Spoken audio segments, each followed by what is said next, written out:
too radical. But attacks on Wall Street, oh no, they're too powerful. Can't do that. I'll give you one more example of how change takes place from the bottom on up when people have courage. Give you an example. If we were standing here 6, 7 years ago, somebody jumps up and says, you know what, this federal minimum wage of 7.25 is a starvation wage. We got to raise it to $15 an hour.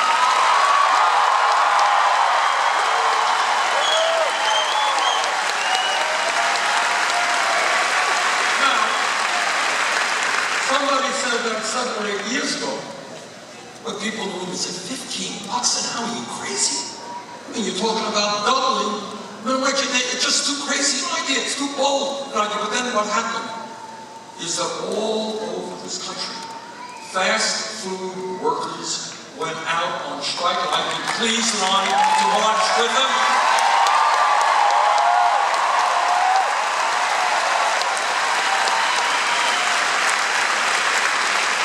I was in Detroit a couple of years ago. And I met with a bunch of young people who were working at McDonald's and other fast food places. They were making $7.25 an hour. They couldn't even get 40 hours of work in one place during the week. They had to work 20 hours here, 20 hours there, get on a bus, go someplace, get on a bus, go someplace else. And some of these people had kids, trying to do the right thing. But what happened is because of the courage of fast food workers and the unions behind them, suddenly Seattle, Washington said, you know what? $15 an hour makes sense. San Francisco, Los Angeles.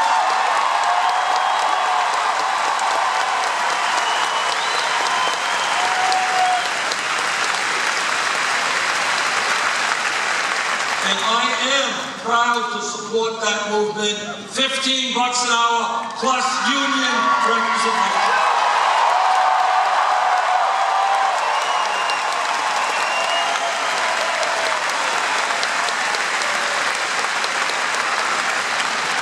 Point is that people want you to think small. Think small. I think it is time for us to think big.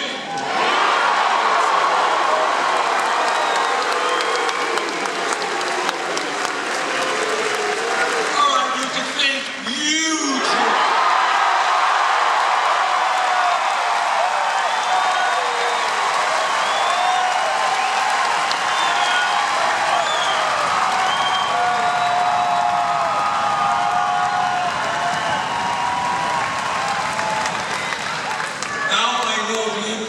Saturday Night Live. I want to give you an example of how this world really works. In the last 30 years, there has been a very significant, not a huge, very significant development in terms of economics. And I didn't see the Washington Post. I didn't see the Wall Street Journal. I didn't see the corporate media raise great concerns about this type of development. But what happened in the last 30 years, the middle class of this country significantly contracted. Millions of people worked longer hours for lower wages. And there was a massive transfer of wealth from working families to the top 1/10 of 1%. In fact,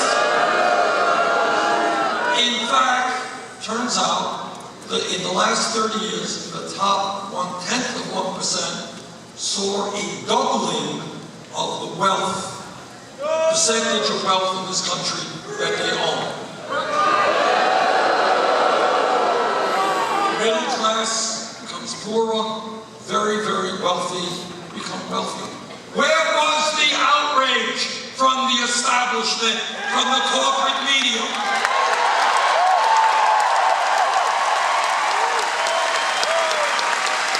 But somehow, when those of us stand up and say, give the middle class a break, oh my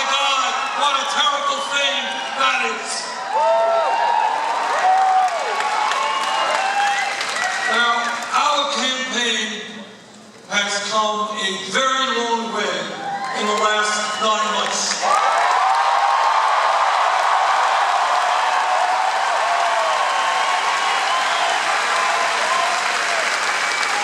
When we began, we were 50 points behind, and the Iowa caucus didn't quite turn out that way.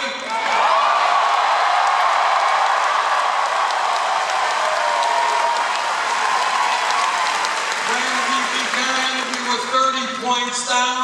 In New Hampshire, didn't quite turn out.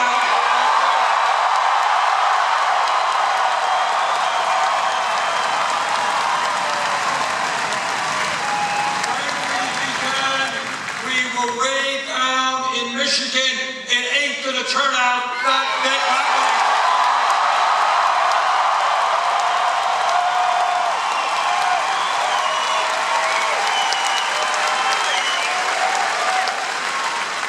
What this campaign is about, in a very focused political way, is the following.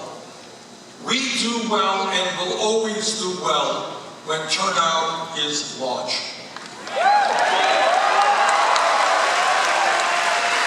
Frankly, we will struggle and we could lose when turnout is low. What the media tells us, not incorrectly, is that young people, well, you know, they're very busy. They're not really so engaged in the political process. Yeah, they may come out to a rally, but they're not going to come out to vote.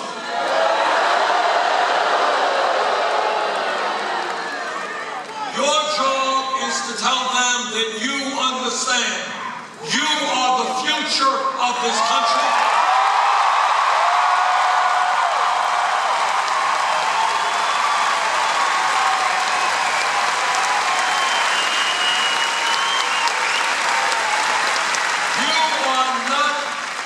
Stand aside while a handful of campaign contributors determine the future of America.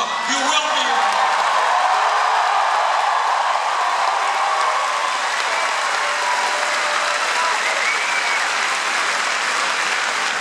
Football is a spectator sport. Democracy is not a spectator sport.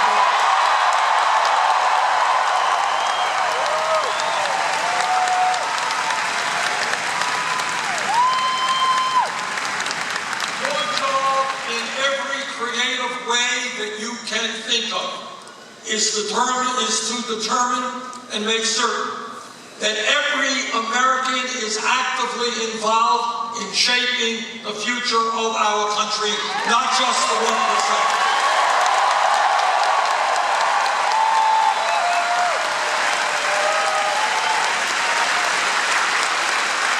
Now, when people say, Bernie, why is your campaign moving so quickly? Why do you have so much energy? I think the answer is fairly simple. We are treating the American people with respect and with intelligence.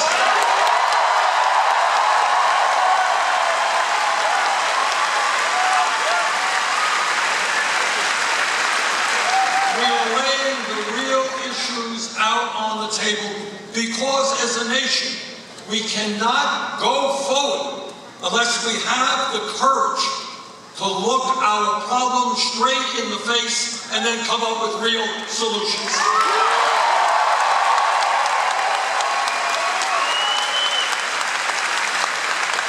So what we are saying in this campaign, laying it right out on the table, we have a corrupt campaign finance system undermining American democracy. We have a rigged economy in which working families work longer hours for low wages, and almost all new income and wealth goes to the top 1%. And we have a broken criminal justice system.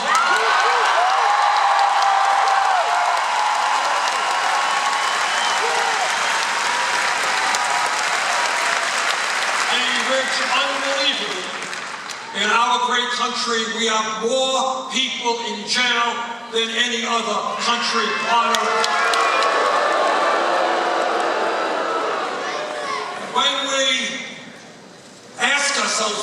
this campaign is resonating, it is because the American people are sick and tired of massive and grotesque levels of income and wealth inequality.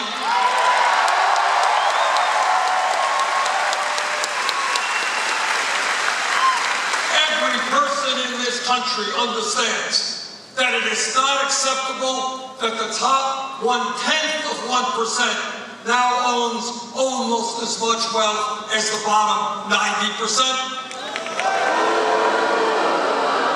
That it is grotesque that the wealthiest 20 people now own more wealth than the bottom 150 million Americans, half of our people.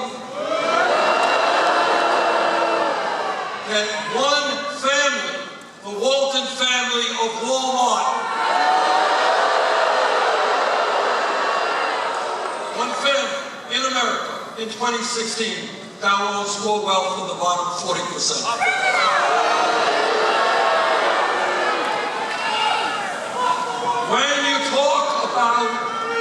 When you talk about a rigged economy, let me give you one of many, many examples. This is how a rigged economy works.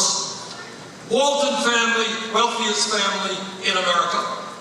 The people who work at Walmart, many thousands of them, are forced to go on food stamps, Medicaid, and subsidized housing because the wealthiest family in this country refuses to pay them a living wage. And what the rigged economy is about is the middle class pays higher taxes to provide the Medicaid, food stamps, and housing that the Walmart workers desperately need. So I say to the Walton family, get off of welfare, pay your workers a living wage.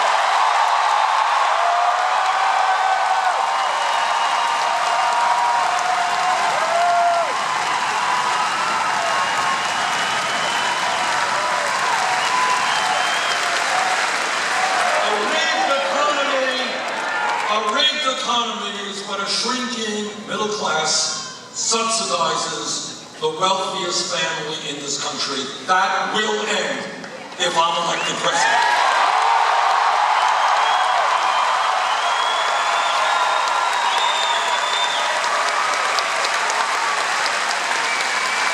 And on behalf of those young men and women in Detroit and all over this country who are working at McDonald's for $7.25 or $8 an hour, the message is we are going to raise the minimum wage to $15 an hour.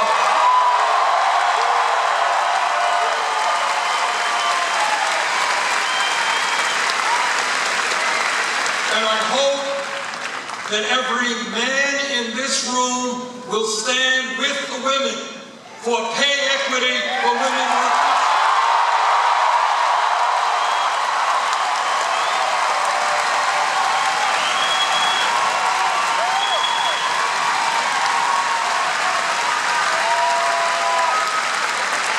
There is no rational economic reason why women are making 79 cents on the dollar compared to men. That's old-fashioned sexism. We're going to end that together.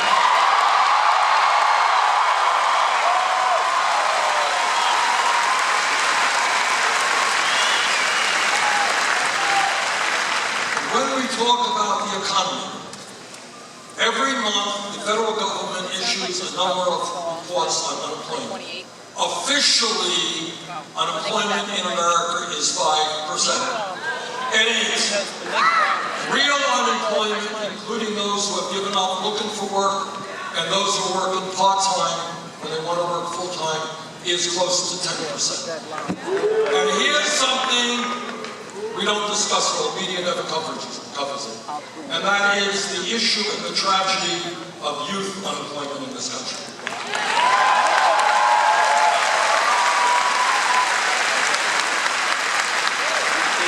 Some economists a while back to do a study for me.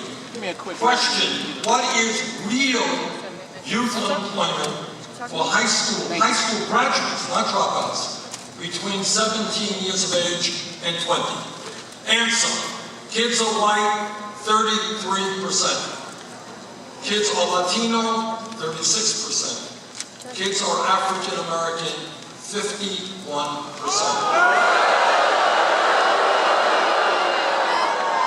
In other words, we got millions of young people in this country, kids who graduated high school. They want to become adults. They want to get out in the real world. They want to earn some money. They want to start a career. They want to get out of their homes. They want to do what every young person wants to do. They can't find a job. And if anybody in this room thinks there is not a direct correlation between that human tragedy and another tragedy, which is that we have more people in jail today than any other country on earth, you would be mistaken.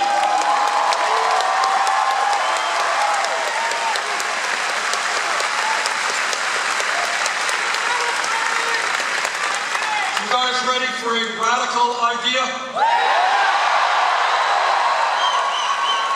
Together, what we are going to do is invest in education, in jobs,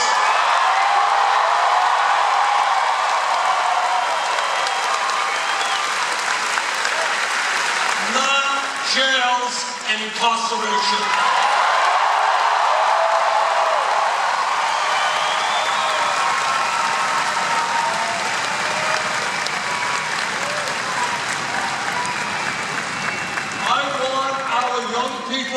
To be working in meaningful jobs, earning decent income, or in school, not in jail.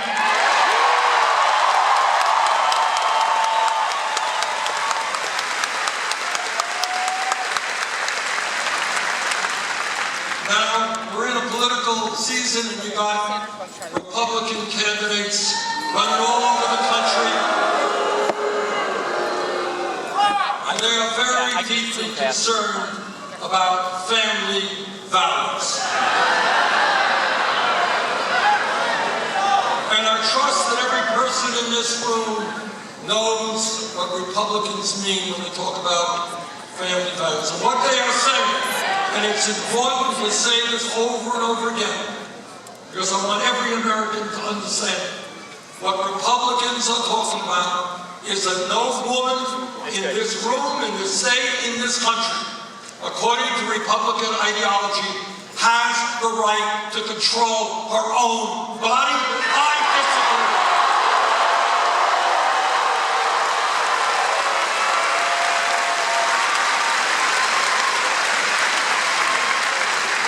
And what Republicans are saying is they want to see the Congress defund Planned Parenthood. I want to expand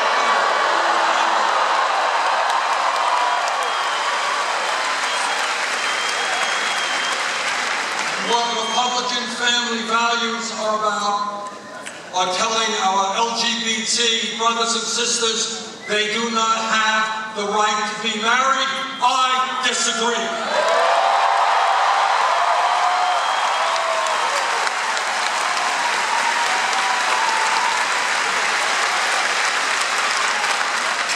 Jay and I have been married 27 years.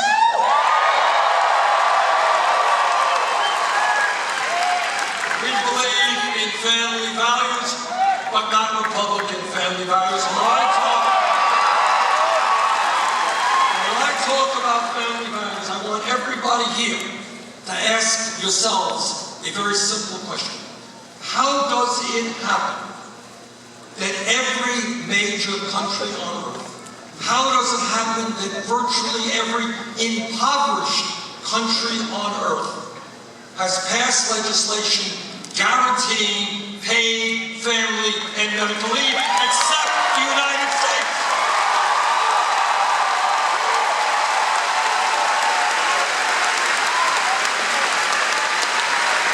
How crazy is it that you got poor countries, struggling countries, who understand that when a woman has a baby, she has the right not to be forced to separate herself from that baby in order to go back to work.